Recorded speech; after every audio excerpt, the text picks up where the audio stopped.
A gente começa essa semana uma bateria de 4 parashiot e meia falando sobre o Mishkan. Falando sobre a casa móvel, o tabernáculo móvel que tinha no deserto. E toda a criação do mundo, do universo, que hoje a gente tem uma noção um pouco melhor de quão grande ele é, ela está resumida em mais ou menos 70 versículos no início de Bereshit. Quantos versículos a gente tem em relação a uma casa que tinha mais ou menos 50 metros de comprimento e ela era móvel, e depois a gente não tem mais acesso a ela? Quantas parshiot, quantos psukim, versículos, se eu não me engano, são mais de 400 psukim, versículos, descrevendo os detalhes dessa casa, o serviço nessa casa, a montagem e assim por diante.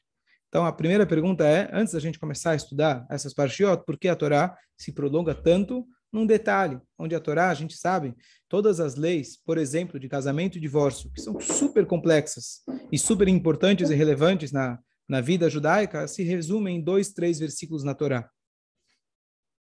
A lei de Shritá se aprende de uma letra da Torá. Todas as leis de Shritá, abate, kasher, super complexo, se aprende de uma letra da Torá, uma única letra.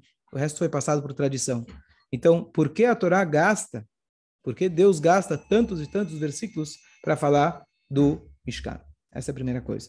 E aí a gente, depois que resolver isso, a gente começa a ver os detalhes do Mishkan. E essas parshiot, eu sempre digo, se você não é engenheiro ou arquiteto, podem parecer bem enjoativas, bem monótonas, porque aqui não tem uma história, não tem alguma coisa chocante ou emocionante acontecendo, como a gente teve há semanas atrás, a saída do Egito.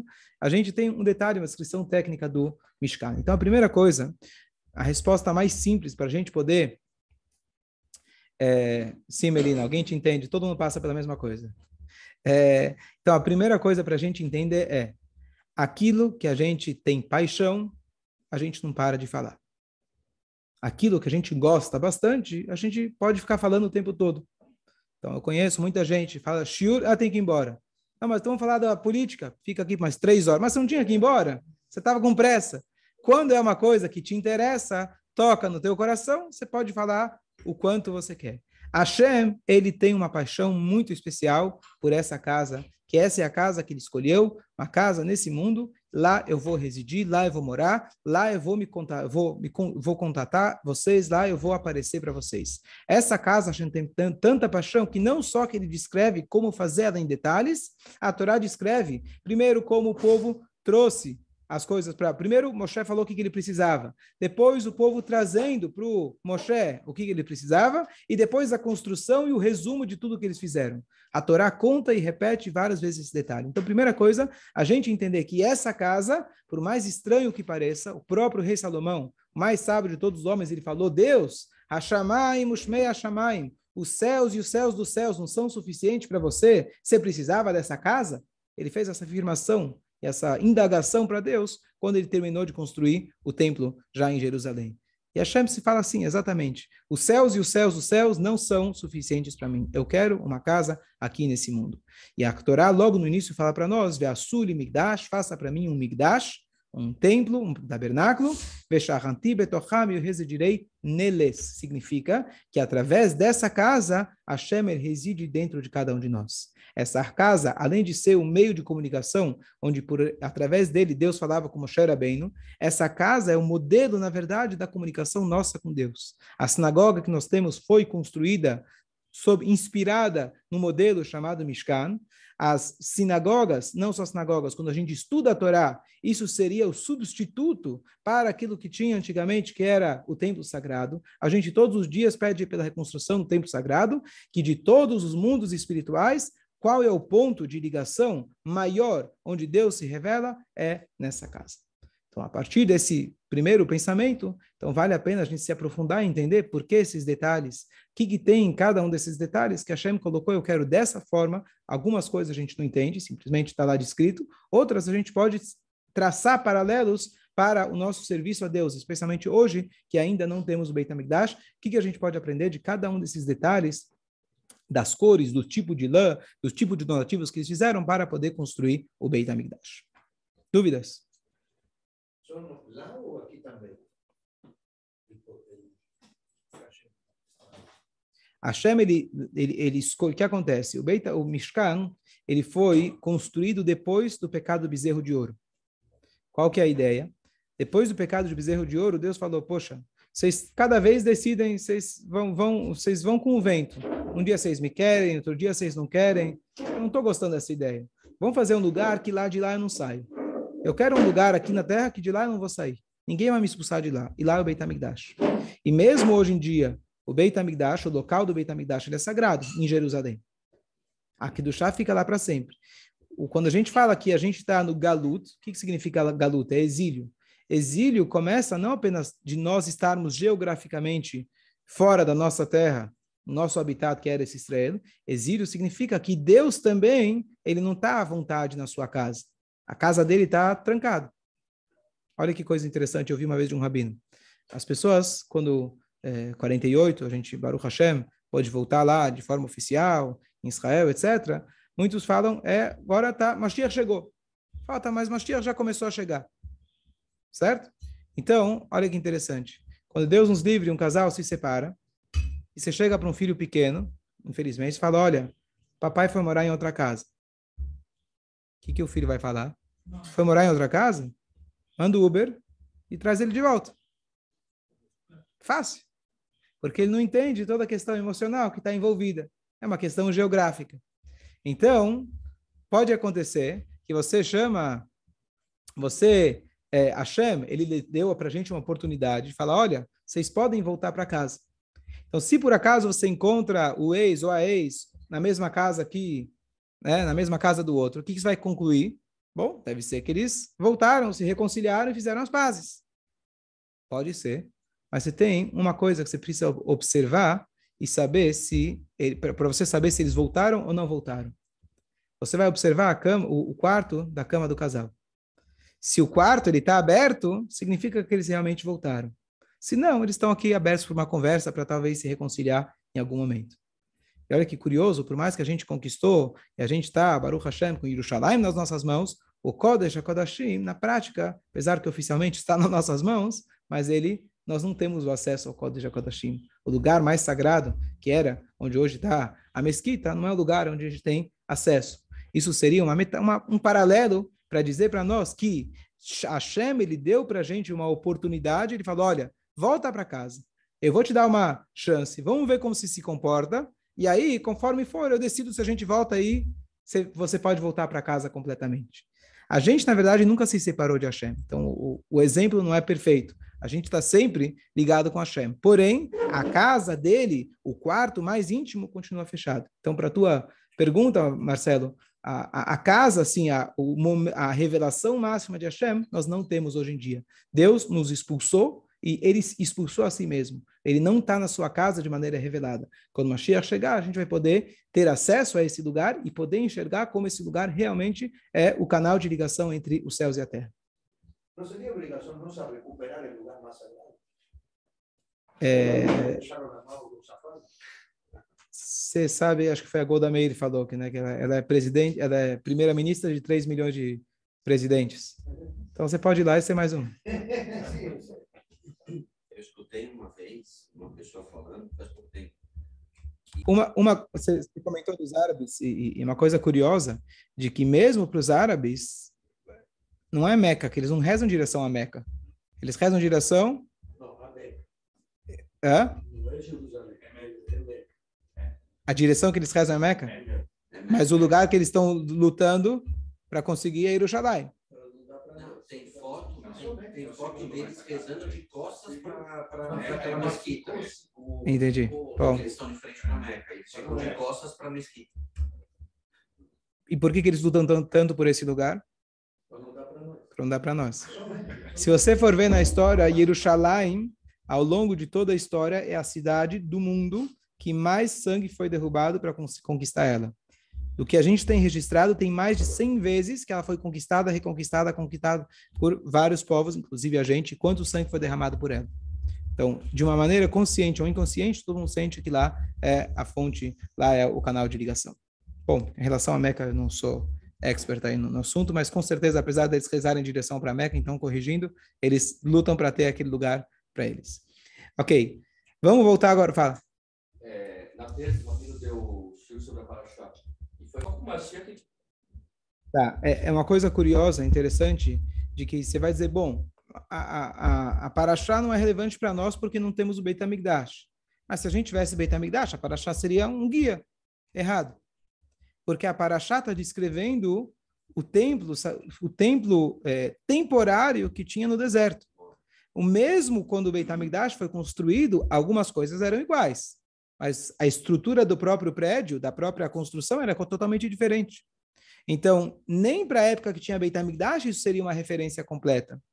Em relação ao terceiro Beit HaMikdash, também não vai ser uma referência completa. Algumas das coisas, sim, os keilim, os objetos, por exemplo, a mesa, a menorá, o altar e assim por diante, não a estrutura, isso sim serve como referência. Mas está escrito que o terceiro Beit HaMikdash ele vai ser construído baseado na construção do segundo templo, que isso a gente tem um registro, mas com algumas diferenças que estão descritas no profeta Yehezkel. O livro de Yehezkel faz profecias, inclusive sobre a estrutura do terceiro templo, só que para você interpretar aquela profecia, mesmo lendo hoje o livro, você não vai conseguir ler o livro e falar, bom, então aqui está a medida como que eu construo. Então, o terceiro Beit HaMikdash, os keilim, os objetos vão ser iguais. Agora, a estrutura é diferente e Mashiach vai orientar a gente como, inclusive, o próprio Mashiach ele tem que falar para a gente aonde exatamente é o local, aonde que se faz os korbanot. Que a gente tem a tradição que ele vai ter que trazer e falar, olha, eu tenho essa tradição e é exatamente aqui que deve se fazer os korbanot. Aqui é o lugar certo.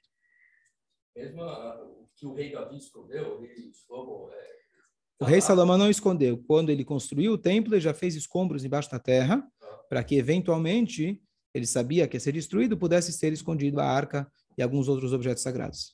E foi muitos anos depois, um dos reis judeus, ele viu que a destruição seria iminente, então ele foi lá e ele escondeu. Mas sabe sobre essas coisas? Mashiach vai contar pra gente. Certo? Sim. Tem muitas opiniões que falam que vem o Mashiach e constrói o templo. Tem outros que falam que vem o templo e depois é o Mashiach. Tem gente que fala que o templo vai ser construído por nós, outros falam que... Então, qual é a fonte das discussões? Primeiro, assim, de onde que cada um vem? Tá. Não, então vamos separar são duas machlokot diferentes. O Mashiach, para ele se comprovar com o Mashiach, tem 3 sinais.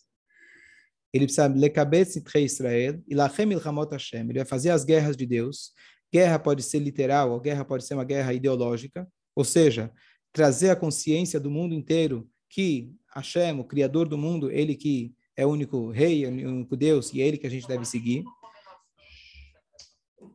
Ele vai Israel, ele vai juntar todo o povo de Israel, só Mashiach para conseguir fazer isso, identificar todos e juntar todos, e ele vai Bibaneh Migdash Bimkomo, ele vai construir o Beit HaMikdash no seu lugar.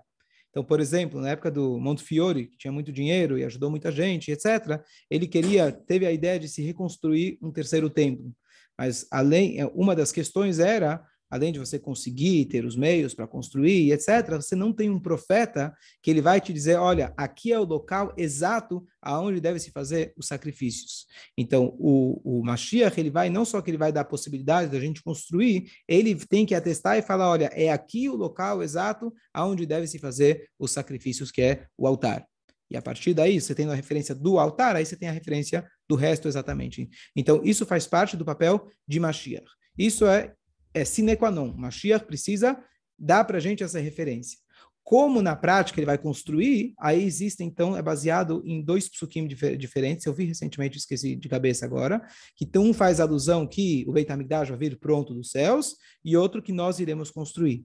Então, essa é uma machloket famosa, e aí existe a questão, a gente sabe que não existe uma discussão em fatos. A gente pode ter discussão em ideias, mas não em fatos. Então, a gente precisa achar alguma maneira de reconciliar essas duas. Então, uma das maneiras de conciliar é que o Beit HaMikdash material nós vamos construir e o Beit HaMikdash não é a questão física, é a questão espiritual. E o Beit HaMikdash espiritual, que está pronto lá nos céus, ele vai entrar dentro do Mikdash físico. Segunda maneira de conciliar, está escrito que quem constrói a porta de uma casa, ele que tem que colocar a mezuzá. É como se fosse que ele construiu a casa toda. parecido que como se fosse quando você participa do término de um estudo de Talmud, é como se fosse que você estudou ele todo. A porta da casa é como se fosse que você construiu a casa toda. Então, a segunda possibilidade é que Hashem vai trazer o Beit HaMikdash pronto, mas as portas nós iremos construir. Isso é importante por toda a ideia de Mashiach, porque Beit HaMikdash não pode ser uma coisa simplesmente que vem dos céus. Toda a ideia de Mashiach é a conciliação, a junção do nosso trabalho com a intervenção divina. Então, se Deus simplesmente vai chegar e trazer dos céus o Beit HaMikdash, ele quebrou todo o propósito. Todo o propósito é que a gente construa o templo. Então, uma dessas maneiras é que vai se conciliar. Depois eu posso procurar quais são. São 2 psukim, 2 versículos que parecem, dão alusões às duas possibilidades. Eu vi um comentário que Mashiach ia chegar no teto do Beit HaMikdash. Explicar, boa. Está escrito que Omed al Gag Beit HaMikdash, Mashmi Aleem, Navim Igi Azman Geolatchem. A fonte dessa frase é do Yalkut Shimoni. Yalkut Shimoni é um midrash clássico. Ele fala que o Mashiach ele vai ficar de pé no teto do Beit HaMikdash. Ele vai falar, humildes, Anavim, humildes, chegou o momento da vossa redenção. Então, aí a pergunta é, se ele está no teto do Beit HaMikdash, então o Beit HaMikdash já está construído. Curiosamente, o Rebbe explica e ele fala o seguinte, isso se refere não ao Beit HaMikdash em Jerusalém, e sim aos Batei Mikdash que nós temos hoje em dia fora de Jerusalém, que são as nossas sinagogas. Então, ele não vai estar em Jerusalém falando, chegou a hora. Ou seja, na hora que já está em Jerusalém, já está todo mundo lá. Ele ainda dentro do Galut, ainda fora de Israel, na hora que ele estava no papel dele que ele tem de juntar todo mundo, ele vai colocar um post no Facebook e vai falar, pessoal, chegou. Isso quer dizer o meio da Gag Beit HaMikdash. O Gag também não significa literalmente que ele vai ficar no teto, literalmente, mas significa que ele vai estar numa posição, num lugar, ainda dentro, a linguagem é do Talmud, quando o povo foi exilado, eles construíram Batei Mikdash, como se fosse mini Batei Mikdash na Babilônia. Tinha 2 sinagogas famosas lá na Babilônia.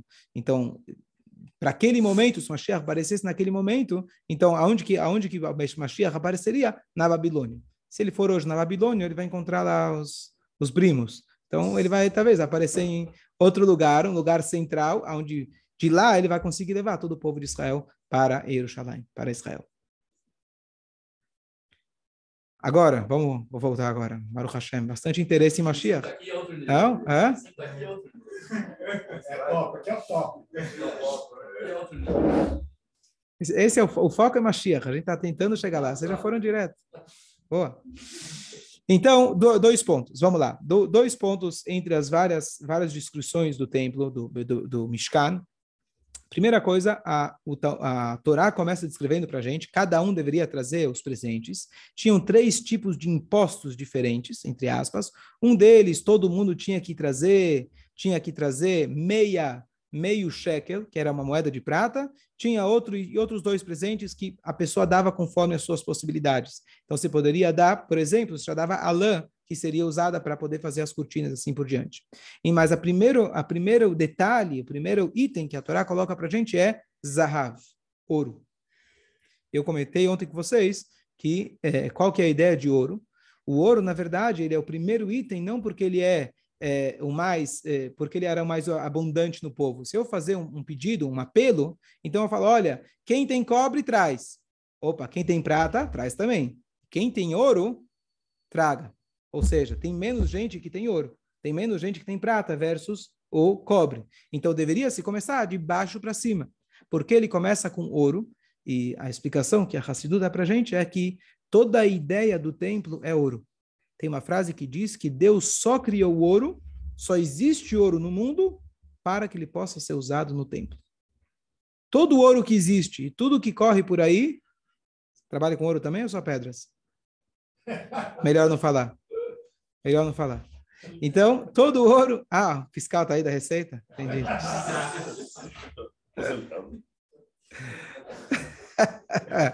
Desculpa, em Itanhaém.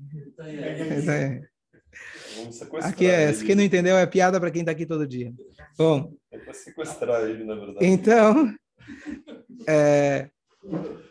Então, a ideia do ouro, não só que ela simboliza que cada um de nós é ouro, o ouro simboliza o que é o Beit HaMikdash. O Beit HaMikdash, ele vem lembrar cada um de nós que nós temos uma conexão com Hashem inabalável. O ouro, se a gente quiser pegar de todas as categorias, tá, existem outras mais elevadas, mas o ouro simboliza aquela coisa que é pura, aquela coisa que é brilhante, aquela coisa que não tem nada que vale mais do que isso. Simboliza para nós que cada um de nós pega o nosso ouro e construa o templo. Saiba que independente de todas as tuas atitudes, a sua essência é ouro.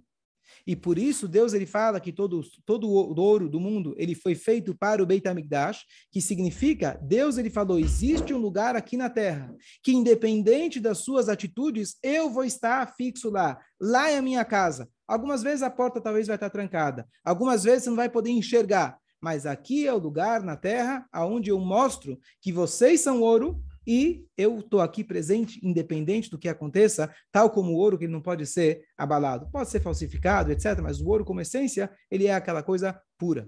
Então, essa é a primeira coisa, a gente entender que cada judeu é um Beit HaMikdash. Cada um de nós é um lugar, é um lugar onde Hashem ele está conectado conosco. Quando alguém fala, eu sou judeu, mas eu tenho atitudes que não são condizentes. Tudo bem, ninguém precisa saber que eu sou judeu.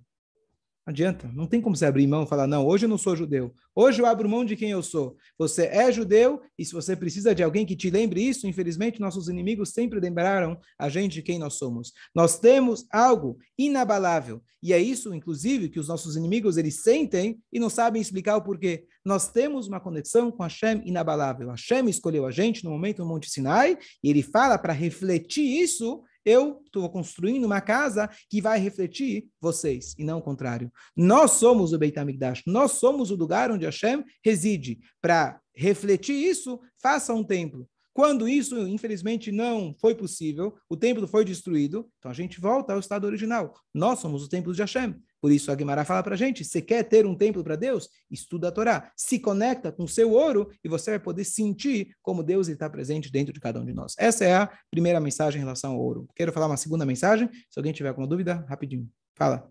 Eu entendi. O ouro é puro, a prata é pura.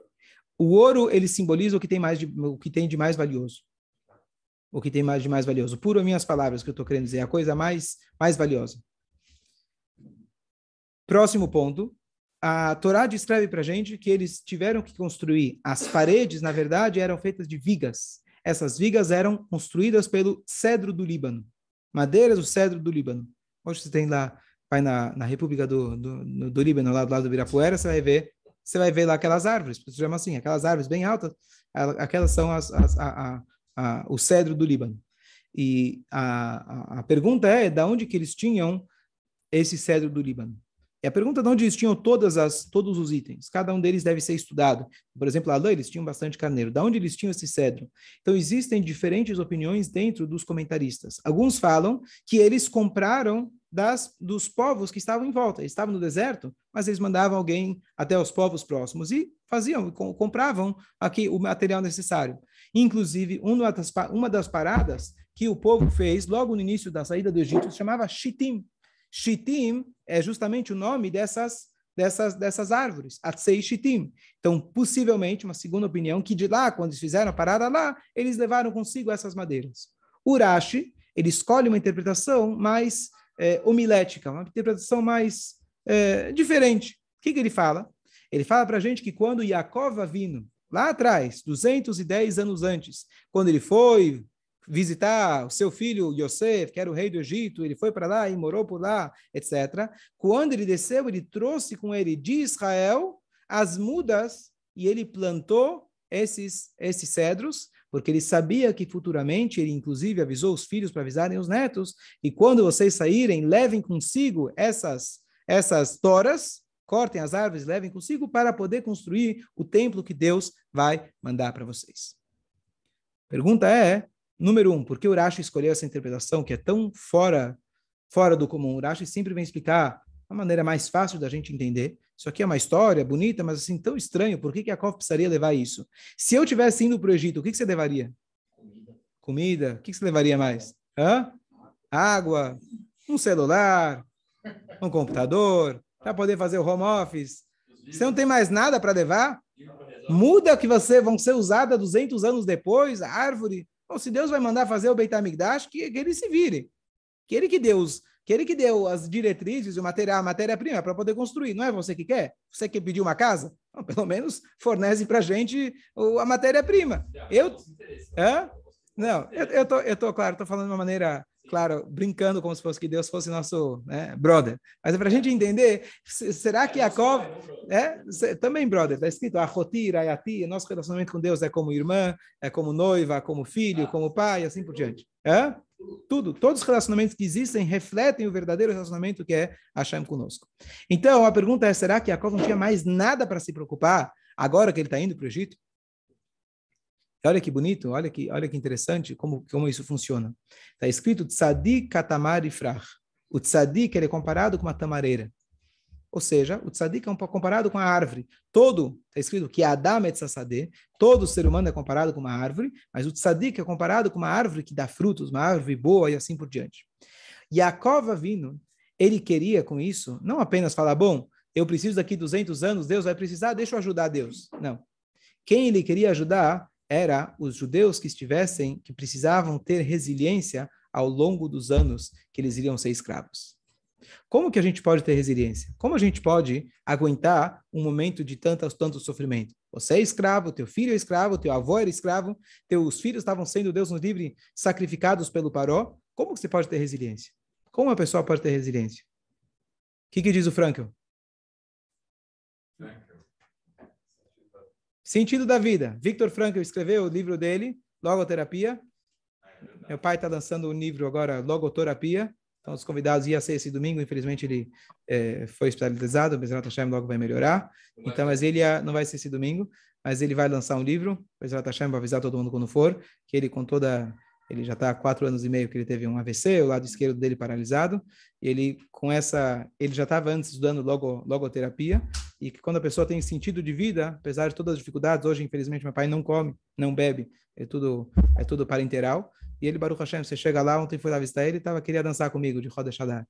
Então, é uma pessoa que, Baruch Hashem, ele se inspirou na Torá, mas ele colocou isso nas palavras da terapia, da logoterapia de Viktor Frankl, que escreveu a teoria dele enquanto ele estava nos campos de horror, no campo do Holocausto. E basicamente, quando a pessoa tem um sentido de vida, quando a pessoa tem um propósito, e ele conta, as pessoas que entendiam que eu estou aqui, tentavam da pouca comida que eles tinham, dar para os outros, entender que eles estavam aqui para ajudar os outros, eles tinham um sentido e eles tiveram resiliência. Então, qual que é a mensagem para a gente? Jacob Avinu sabia que eles precisavam ter um norte, a luz no final do túnel. E quando os judeus, eles iam crescendo e nasciam, a mamãe mostrava para ele, tá vendo aquela plantinha? Está crescendo. Quando ela estiver grande, é sinal que a gente terminou aqui nosso papel. Porque nosso avô falou, Jacob Avinu, ele falou que essas plantas, essas árvores, a gente vai levar embora daqui. Então aqui é o sinal que lá atrás, o nosso avô já sabia do que a gente ia passar. Então para e pensa que a gente já estava preparado. O terreno já foi preparado, sabia-se daquilo que a gente ia passar.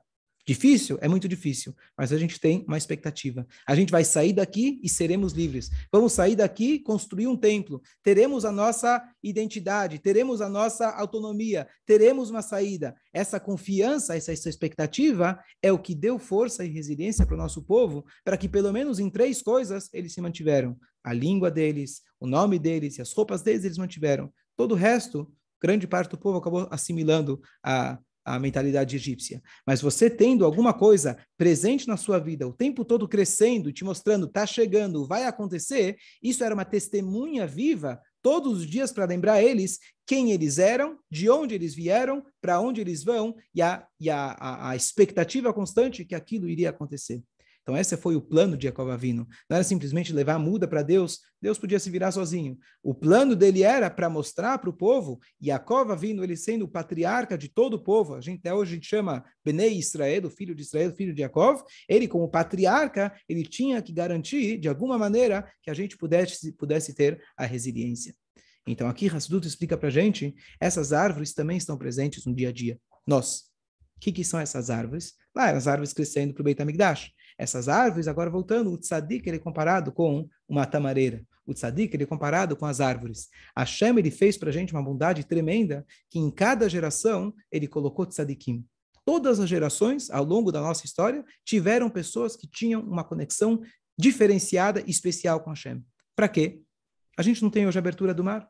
Hoje a gente não tem uma nova Torá sendo dada no Sinai. Então, por que Hashem permitiu o tzadikim?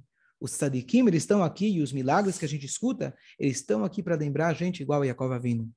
Lembrem, estamos pensando em você. Hashem, ele colocou vocês aqui com um propósito. Estamos aqui de passagem, mas logo, logo, tenham a esperança que a gente vai poder voltar e ter a nossa autonomia e poder servir a Hashem como a gente realmente deve servir a Hashem, sem medo, sem competição, sem guerra e assim por diante. Então, o tzadik, ele é aquele símbolo dessas árvores. Então, essas são as árvores que Hashem fez questão de usar para a construção lá daquele Mishkan. Hashem pegou essas árvores, que foi o símbolo de resiliência do povo, e colocou elas no Beit HaMikdash para poder construir a sua casa. Então, a casa de Hashem, novamente, não são simplesmente uma descrição de itens que Hashem fala, usa isso, e você é um arquiteto, faz... Não, isso não é relevante para a gente. A relevância para nós é que o Mishkan, ele reflete a nossa vida. O Beit HaMikdash que vai ser construído é um reflexo de tudo aquilo que a gente faz. Então, qual que é a mensagem, pelo menos das paredes do templo? É a nossa resiliência. Um Yehudi, ele tem que sempre estar conectado com Hashem e se inspirar nos tzadikim. Está escrito, tzadik bemunató ichye. O tzadik, com a sua emuná, ele vive. Os nossos sábios interpretam, não só que ele rie, ele é mechaye, ele dá a vida. Então, quando você se conecta ao tzadik, quando você aprende de um tzadik, a gente está falando ontem sobre o respeito aos sábios, quando você se liga à Torá, que o tzadik ele ensina para você, então é isso que dá para a gente a resiliência para o dia a dia, para a gente conseguir mais um dia, e apesar de todas as dificuldades e atrocidades que a gente passou de forma coletiva, ou até de forma individual, é isso que fala para a gente, não se preocupem, Mashiach está chegando, logo, logo o Beit HaMikdash vai refletir tudo aquilo que vocês estão fazendo, aquela resiliência de vocês, a força que vocês têm, isso vai se refletir no Beit HaMikdash que vai vir do céu, se a gente vai construir as portas, ou seja, como for, mas o Beit HaMikdash vai ser o resultado do nosso trabalho. E por isso, tanto foco no Mishkan, por isso, tanto foco no Beit HaMikdash. Todos os dias na reza a gente pede tantas vezes Beit HaMikdash, Beit HaMikdash. Beit HaMikdash não é um prédio. Beit HaMikdash reflete o nosso serviço a Deus. O prédio, ele reflete aquilo que nós somos. Então, o nosso foco, quando a gente fala Beit HaMikdash seja construído, a gente está dizendo para nós mesmos, vamos ficar firme, vamos aguentar, que logo, logo a gente vai chegar nesse momento onde todo o nosso serviço a Deus, todo aquele nosso sofrimento, a gente vai poder ver o reflexo, o brilho divino sobre tudo isso, com a reconstrução do templo. O templo vai ser o símbolo dessa conquista, desse término do nosso serviço a Deus.